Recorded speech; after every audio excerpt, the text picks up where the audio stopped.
complication, but clearly John Kelly likes to run a tight ship, and if you've got somebody out there who he believes is a bit of a loose cannon, not to say that he was, he'll probably want to rein that person in. If Kelly comes from a line of combatant commanders that includes James Madison, Joe Benson, who was the current chairman of the Joint Chiefs of Staff, and I remember back in the Iraq War of 2003, Dunford, the leader commander of the unit that I was traveling with, right in the heat of battle.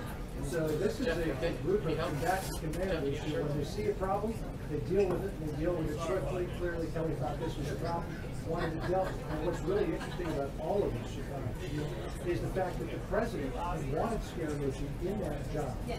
He had given him that direct line of communication. He had given him seniority over Sean Spicer. And 10 days later, in comes John Kelly, and Scaramucci out. So this just shows that the president was willing to take some pretty drastic steps to continue to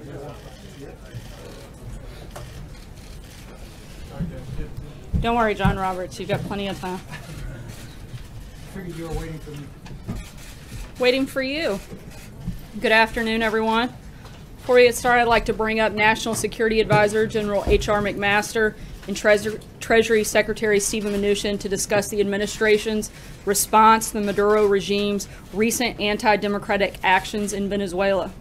They will each make opening remarks and then take your questions on the topic at hand. And then, as always, your favorite time of day, I'll come back up and take your questions. Thank you. Hi, good afternoon, everyone. I thought it might be best just to read the president's statement. Since President Trump's inauguration, the Trump administration has called on Venezuela's Maduro regime to respect Venezuela's constitution, respect the role and authorities of the constitutionally established National Assembly, hold free and fair elections, address the humanitarian needs of the Venezuelan people, release political prisoners, and stop oppressing its great people. The regime has refused to heed this call, and its recent actions, culminating in yesterday's outrageous seizure of absolute power through the sham election of the National Constituent Assembly, represent a very serious blow to democracy in our hemisphere. Maduro is not just a bad leader, he is now a dictator. The United States stands with the people of Venezuela in the face of this oppression. We will work with our partners to hold accountable all those responsible for the escalating violence and ongoing human rights violations.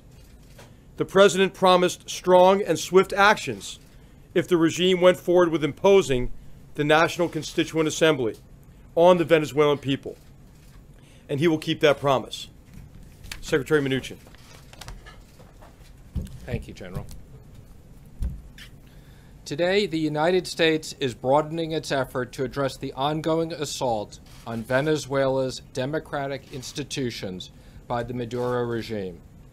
Treasury's Office of Foreign Assets Control, OFAC, has sanctioned the president of Venezuela, Nicolas Maduro Moros. As a result of today's sanctions, all assets of Maduro subject to U.S. jurisdiction are frozen, and U.S. persons are prohibited from dealing with him. As President Trump said earlier this month, the strong and courageous actions by the Venezuelan people to stand for democracy, freedom, and the rule of law have been continually ignored by Nicolas Maduro, who dreams of becoming a dictator.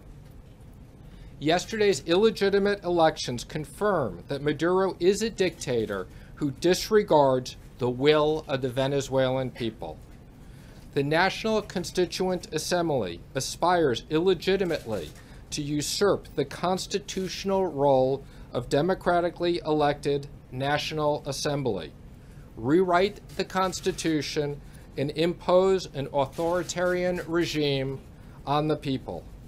As such, it represents a rupture in Venezuela's constitutional and democratic order.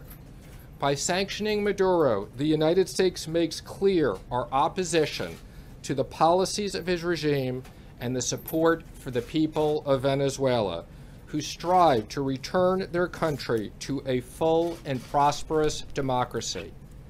As the country's head of state, Maduro is directly responsible for Venezuela's descent and for the destruction of democracy. Adding Maduro to OFAC's list of specially designated national reflects our commitment to not stand by idly as Venezuela continues to crumble under the regime's abuses. We hope that these sanctions will make all Maduro regime officials reconsider how their actions have affected their country. These actions highlight the high cost and personal repercussions and enablers of this regime could face if they continue their reckless and undemocratic activities. Anyone who participates in this illegitimate ANC could be exposed to future U.S. sanctions for their role in undermining democratic process and institutions in Venezuela. Now we'll take a few questions. Yes, thank you very much, Mr. Secretary. If these sanctions don't work, what would the next step be? And I guess, General McMaster, a question to you. Have we ruled out, or is anything on the table other than economic sanctions? Well, let me just say, I said this generally, we very much believe that sanctions do work, and we will continue to monitor the situation and consider additional sanctions. And to General McMaster? The president has prioritized really his concern for the Venezuelan people. And so he's only considering those options which would benefit directly the Venezuelan people. Thank you very much. Thank you, sir. How many times has OFAC sanctioned a head of state before? And does Maduro have any assets in the U.S.? I can't comment on his assets, and this will be the fourth head of state. Mr. Secretary? In the back. Mr. Secretary, you called on... Yes. Thank you very much. I have two questions. One on the sanctions and another one about the election yesterday. And about the election, I want to know if you see the election as an attempt by Nicolás Maduro to consolidate power and dismiss election next year. And also, some say, especially the opposition, and also the Washington Post editorial board say that the Venezuela regime is on the direction of a coup, is moving to the direction of a coup. Does the American government fear there is a coup underway in Venezuela? And then the question on sanctions I asked after. Well, what we're seeing in Venezuela is not a coup. What we're seeing is the brutal oppression of the Venezuelan people. And so it's clear if you contrast the turnout from the opposition referendum to the very low numbers of the turnout during this farce associated with the Constituent Assembly, I think you see what the true desires of the Venezuelan people are. Okay, can I go ahead? Thank you, sir. Actually, it's supposed to either or both of you. How is this different from what happened in Turkey when President Erdogan also seized expanded powers in a referendum that some considered to have a questionable result? President Trump congratulated President Erdogan on that, and he later came to the U.S. and his people beat protesters in front of his embassy. What's the difference? Well, I mean, one difference is you see the end of the Constitution in Venezuela, and this is happening obviously at an accelerated pace in recent months in the Maduro regime. But this is a process that has taken really two regimes to really restrict Venezuelan democracy. And by designating Maduro himself, he joins a very exclusive club, including Mr. Mugabe, Bashar al-Assad, and Kim Jong-un, in terms of the brutal repression of his people, and in this case the abrogation of the Constitution with the Constitution with the Assembly, Constituent Assembly. Right here, yes. Thank you, Mr. Secretary. Is the administration contemplating any action at the UN Security Council in terms of multilateral sanctions against the Maduro regime? Again, I think as we've said before, this president is not going to advertise what he's going to do in the future. So all options are on the table, and we will consider everything. And to other allies of the U.S. in terms of punishing the Maduro regime. General? Can you please answer that? I'm sorry, what was the question? Have you spoken to any other American allies? Yes. About the issue of punishing? You see in the president's statement, he said we're going to continue to work with our partners in the region, and there have been many leaders who've taken a very important role in this connection with trying to engage Maduro, to get him to moderate his behavior, to get him to protect the rights of his people. As you know, the Organization of American States has tried very hard in this area as well, and so the president is committed to working with partners in the region on behalf of the Venezuelan people. And we had several countries last week join us in our previous sanctions. Yes, right here. What conversations, Secretary Mnuchin, have you had, or has the administration had, or the president had with President Maduro or anybody at the senior level in Venezuela? Do you expect those conversations to happen over the next 24, 48 hours? I think we're not going to comment on that. Thank you, sir. You had said before, the president had promised strong and swift economic sanctions. This is not really economic, this is more individual. Will the president carry out strong and swift economic sanctions? Again, we had a series of sanctions last week. This is an additional sanction today. We don't comment on future sanctions, but we will continue to monitor the situation and determine what's appropriate. Right here. There was some talk of maybe making some changes in terms of our export of light crude oil to Venezuela, or curbing Venezuelan oil imports. Is that still on the table, or is that something that would be seen as hurting the Venezuelan people? Let me just say, as we continue to monitor this situation, we will continue to review all of our options. Our objective is not to do anything that hurts the people of Venezuela, but let me just say, we will continue to monitor all of our specific options. And would sanctions against oil hurt I'm the not going to Venezuelan comment people? on that. What I will say is we will monitor all of our options. Thank you, Mr. Secretary. 16 years ago, Secretary Powell signed an agreement in South America in which the U.S. completely ruled out support of coups that would have an indirect change of government throughout Latin America, and supported direct succession. This occurred in Haiti when President Aristide was overthrown. Are you still abiding by the agreement Secretary Powell signed and ruling out any U.S. support of a coup or an uprising against the Maduro regime that brings in new leadership? Again, I'm just going to comment on, we are focused on the democratic process, and that's what we're focused on right now. We'll take one more question. Right here, one more question. Are there going to be sanctions on the Minister of Defense or people linked to the military? Again, as I've said, we've announced sanctions. We will continue to monitor the situation and consider everything in the future. Thank you, everybody. Appreciate it.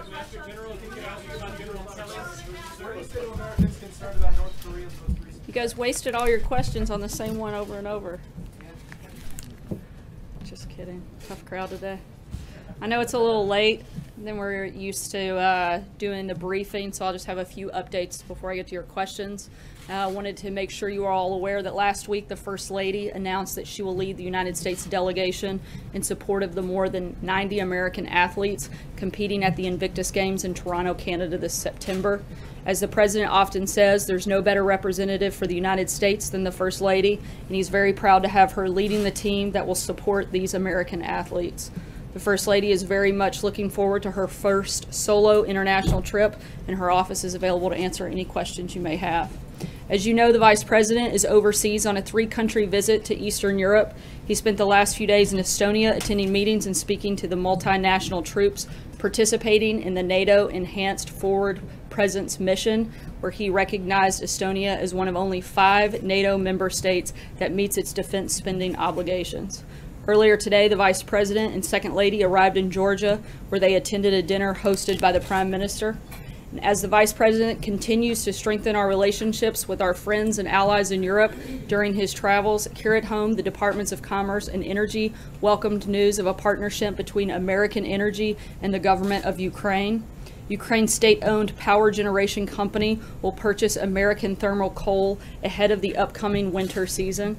This partnership will provide Ukraine with a secure, reliable, and competitive alternative energy source, helping to stabilize an energy supply which has historically been at the mercy of the country's volatile neighbors.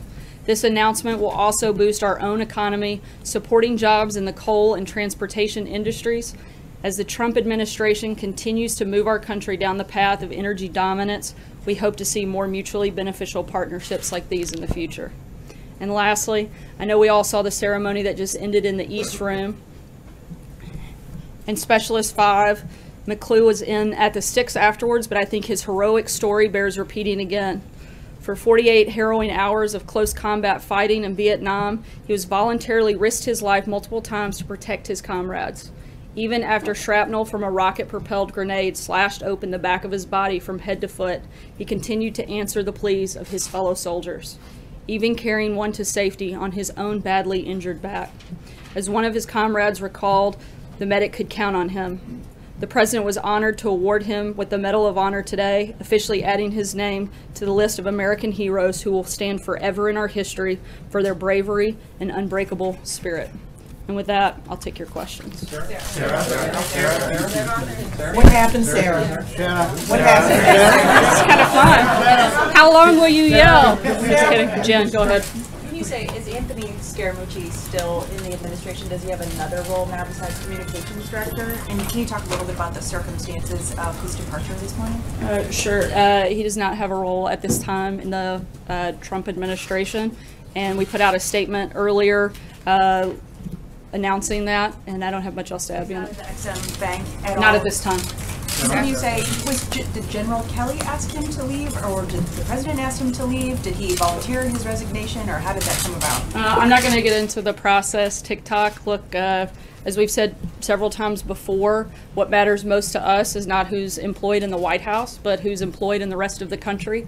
And we're focused on the President's agenda of growing the economy, creating jobs, and that's what we're going to do, and that's what we're going to be focused on. John? Sarah, was it a chain of command issue because Scaramucci said that he had a direct line of communication with the President? There's been some speculation that General Kelly may try to tighten up the number of inputs that the President has. So was it something about the chain of command, or did it have anything to do with that interview that Scaramucci did last week? Look, the President certainly felt that Anthony's comments were inappropriate for a person in that position, and he didn't want to burden General Kelly also with that line of succession, as I think we've made clear a few times over the course of the last couple of days to several of you individually, but General Kelly has the full authority to operate within the White House, and all staff will report to him. When you say you didn't want to burden him with that line of succession, you mean the chain of command? Yeah, correct. And if we could just clarify one point about this chain of command. Apparently Jared Kushner and Ivanka Trump have said they look forward to following General Kelly's lead. When it comes to the people who have access to the President, will that conduit be narrowed down now? Will everything flow through Kelly, or will some things still flow around the Chief of Staff's office? As I just said, the President's given full authority to General Kelly, and he'll make those determinations. April? Sarah, this statement that was released by the White House says Mr. Scaramucci felt that it was best to give the Chief of Staff, John Kelly, a clean slate and the ability to build his own team. But you just said the President felt that his comments were inappropriate. I don't see those as being mutually exclusive.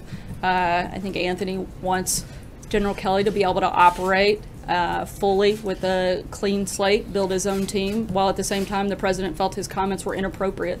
Those two things aren't mutually exclusive. And a follow-up to that, with the new hierarchy with General Kelly, tell us what it looks like in this administration. You know, as we've laid out, General Kelly, I think, will bring a new structure to the White House and discipline and strength, and we're all really excited to work with him. And in terms of, I'm not going to draw out an org chart up here, but we'll keep you guys posted as Steve Bannon, Kellyanne, everyone reports under him instead of going straight to the President with issues. Does every special assistant go to General Kelly first? I think I've been clear that General Kelly has the full authority to carry out business as he sees fit. John Decker. Thanks a lot, Sarah. Real quick one first. I have two for you. The real quick one, it regards Sean Spicer. Will he be in the administration in any way now that Anthony Scaramucci has announced that he will not be a part of the Trump administration?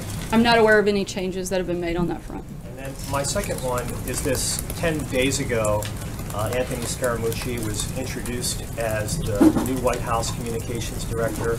10 days later, he's out of a job. The President announced on Twitter that there's no chaos at the White House. How would you describe what has happened over the course of the past 10 days? Obviously, you will agree with your boss, the president, that there's no chaos, but how do you explain that not to be the case? I think it's pretty simple. I've said it before. If you want to see chaos, come to my house with 3 preschoolers. This doesn't hold a candle to that. Does the president regret? Just to be clear, that's not an open invitation to come to my house. But if you guys want to schedule babysitting time, I'll be happy to work that out. Does the president regret hiring Anthony Scaramucci? I'm not going to get into anything beyond what I've already said on that front. You said you don't want to get into the process, but you already did. The statement says that Scaramucci felt. So you're basically laying this on him. You're saying that it was his decision. Was it his decision? I think I've been pretty clear that the president felt it was inappropriate. Both Anthony and General Kelly also, I think, came to a mutual agreement, and we're moving forward to focus on the jobs outside of this building, not within it. So two questions, one on this and then a different topic. Just to clarify, because I want to make sure I understand the word he here, who this refers to. You had said a minute ago, he didn't want to burden General Kelly also with that line of succession. The he there, that's the president. So it's you were saying that it's the president who was deciding that. Look, we all serve at the pleasure of the president, but I think that this was a mutually agreed conversation that took place between several people. Stephen, another topic. Just on Russia and Russia sanctions. Do you know whether the president has or intends to soon sign the Russia sanctions bill, and why hasn't the president taken the opportunities he's had today, several public opportunities, to say something in response to Vladimir Putin's retaliation with the 755 diplomats? Yeah, so we put out a statement over the weekend stating the president's intent to sign, and we'll let you know when that takes place. We'll let you know when that's going to happen. And in terms of your second question, the follow-up was, I'm sorry? Why hasn't he taken the opportunity to say something forceful to President Putin? I mean, I've talked to folks today who said it's kind of striking, the silence from the president, with no sort of response out of his own mouth. He had a couple of opportunities today to say something about it, and he didn't. Right now we're reviewing our options, and when we have something to say on it, we'll let you know. Not to beat a dead horse, but to go back to April's question. Why not? That's our favorite thing to do. You said earlier all staff will report to the new chief of staff. Does that include Jared Kushner? Does that include Steve Bannon? Everyone reports to Kelly? That includes everybody at the White House. Okay, and then I want to also ask just a question about tax reform. Will the administration absolutely support the version of tax overhaul that comes out of the Ways and Means Committee? Well, we're working hand in glove with, we put out a joint statement with the Big Six. We'll continue working with them and announce details as they come forward. Francesca? Thank you, Sarah. When Sean Spicer resigned, it was for a clean slate. Now that Anthony Scaramucci resigned, that's also for a clean slate. Has the slate been totally cleaned at this point? Should we expect any more staff shakeups? Everybody else in senior staff positions is planning to remain for this time? Yes, they are. John Gizzi? Yeah. Thank you, Sarah. Two very brief questions. Is there any chance you will just leave the job of communications director alone, having had two people who held it leave rather abruptly in both cases? We'll let you know when we have any personnel announcements to make on that front. The other thing I wanted to ask was when the president made his speech to police officers on Friday, almost within minutes, statements came from police chiefs across the country criticizing his remarks that seemed to endorse the use of force by police in certain arrests. Was the president joking when he said this, or did he check his remarks out with the International Association of Police Chiefs, or maybe the Attorney General? I believe he was making a joke at the time. Trey? So to be clear, because the statement says that Anthony Scaramucci is no longer with the administration, was Scaramucci fired by the president, or was he asked to resign? Again, I'm not going to get into anything beyond what I've already said on that. Quick follow-up from the president's perspective. You said this was a back-and-forth conversation. Can you take us through a little bit of what the president is looking for in his communications shop, why he might make this decision to make it clean slate?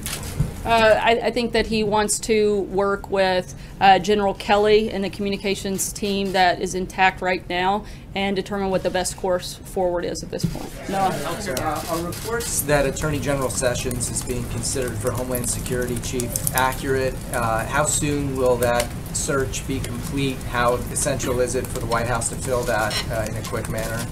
There are no conversations about any cabinet members moving in any capacity, and the president has 100% confidence in all members of his cabinet. Allie? Two questions for you. One, on the Scaramucci issue, you said the president found his remarks inappropriate. Obviously, the president is not a stranger to salty language. Can you specify what exactly he found inappropriate or disturbing about that? I said he found it inappropriate for a person in that position. To do what? I believe the comments that he made, he found those comments inappropriate. I'm not sure what's unclear. Okay, as in a betrayal sort of the rest of the staff? Just trying to find out, because you talk about the messaging being important for the president here, and obviously the head of the communications department is crucial to that effort. So just trying to figure out what exactly went wrong between this morning when Scaramucci was here and this afternoon. Again, I don't think that it's complicated to understand that the president felt the comments were inappropriate.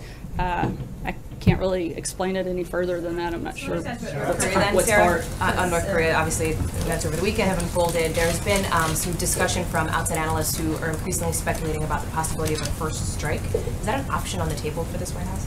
As we've said many times before, the president's not going to broadcast any decisions, but all options are on the table. Thank you,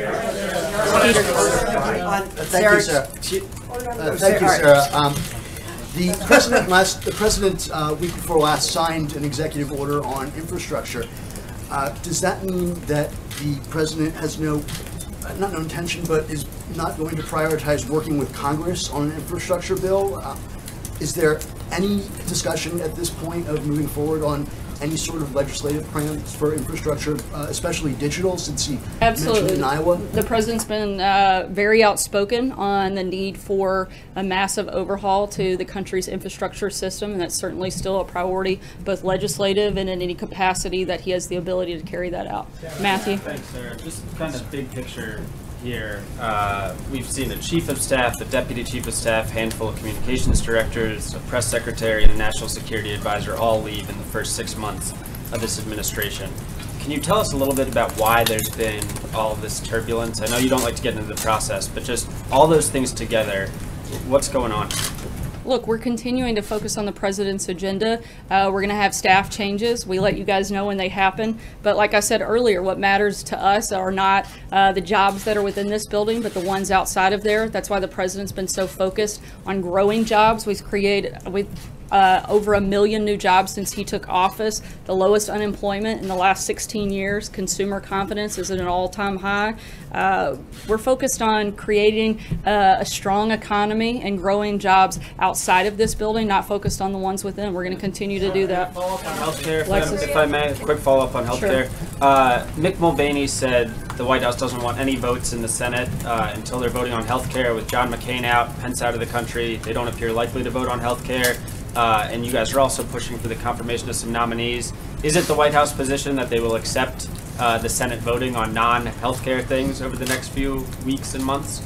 We're continuing to push forward, hopefully, with the repeal and replacement of Obamacare. We've never been shy about that, and we're going to continue to do that. Alexis. Alexis. The President's Legislative Affairs Director was talking today at the museum about the President's tax reform ambitions, and I wanted to ask if you can elaborate on the President's hope to travel in August to begin to talk about tax cuts and tax reform, and his interest in maybe getting some Democratic senators interested in supporting legislation. Do you have any details that you can supply about where he might go and the message he wants to impart? Not at this time, but certainly we'll make sure we keep you guys posted on the president's travel and schedule throughout August. I know he does hope to have a large amount of support for tax reform. It's something that is vital to our economy and something certainly the administration is very focused on.